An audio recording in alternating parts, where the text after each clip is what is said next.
ఏమైనా జగదీష్ రెడ్డి గారిని బయటికి పంపుతావు. అదే అసెంబ్లీ సాక్షిగా ముఖ్యమంత్రి హోదా ఉన్నటువంటి వాడు మాట్లాడుతున్న మాట, మహిళా జర్నలిస్ట్ అయినా సరే, ఏ జర్నలిస్ట్ అయినా సరే, యూట్యూబ్ వాళ్ళు, సోషల్ మీడియా వాళ్ళు ఇష్టం వచ్చినట్టు మాట్లాడుతున్నారు. కొడుకులను ఒక్కొక్కరిని తోలు తీస్తా, బట్టలు తీసుకొడతా అని మాట్లాడతాడు. వాడు ముఖ్యమంత్రి.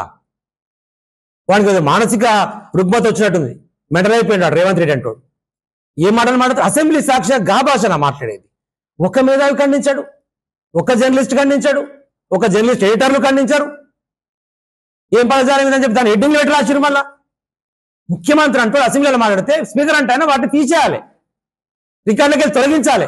మంచిగా నవ్వుకుంటా కూర్చున్నాడు స్పీకర్ అంటే. ఆయన ఎంజాయ్ చేస్తున్నాడు. బట్టలు తీసుకొడతాను ఒక ముఖ్యమంత్రి అసెంబ్లీ సాక్షి మాట్లాడాడు. చూసిరా గిన్నెల చరిత్ర అటువంటి భాష.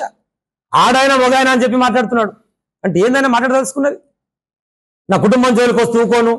మరి ఇంతమందికి నువ్వు మాట్లాడినప్పుడు అంతమంది లేదు కుటుంబాలు కాదా?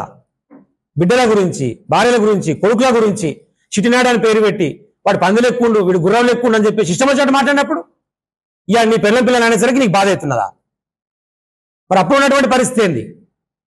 ఇంకోటి, ఆయనకు సంబంధించిన కుటుంబం గురించి ఏ ఒక్కరు కూడా బీఆర్ఎస్ పార్టీ వాళ్ళు మాట్లాడాలి. ఆయన భార్య గురించి, ఆయన కూతురు గురించో.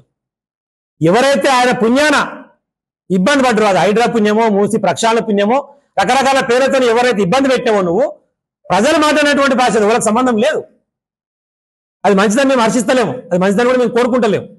కానీ ఎంత బాధ అయితే వాళ్ళు అంత తీవ్రంగా మాట్లాడేటువంటి దయచేసి అర్థం చేసుకొని దాన్ని మార్చుకొని ప్రజలకు లబ్ధి చేకూర్చడం కోసం ఏం చేస్తావో చెయ్యి.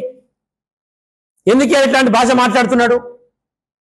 బడ్జెట్లో పెడతానికి పైసలు లేవు, చెప్పిన హామీలు నెరవేరుస్తానికి చేత కాదు, 1వ తారీఖు జీతాలు వేయలేము, ఇక డిఎల్ఏ సంగతి తర్వాత చూద్దామని చెప్పి మాట్లాడుతున్నాడు. వాటి నుంచి పక్కదారి పట్టించాలంటే కేసీఆర్ గారిని ఏదో ఒక మాట అనాలి, ఆ పంచాయతీలో బయటపడాలి. కేటీఆర్ని ఒక మాట అనాలి, ఆ పంచాయతీలో బయటపడాలి. జగదీష్ రెడ్డిని బయటికి పంపాలి, ఆ పంచాయతీలో బయటపడాలి. అంటే చాతగానటువంటి వాడు చేసేటువంటి రాజకీయం ఇది. ఎదుర్కొనే సత్తా లేదు, సమర్థత లేదు, కనీసం సంకల్పం లేదు. దాని నుంచి బయటపడుతందుకు ఈ కుట్రలు మాట్లాడుతున్నాడు.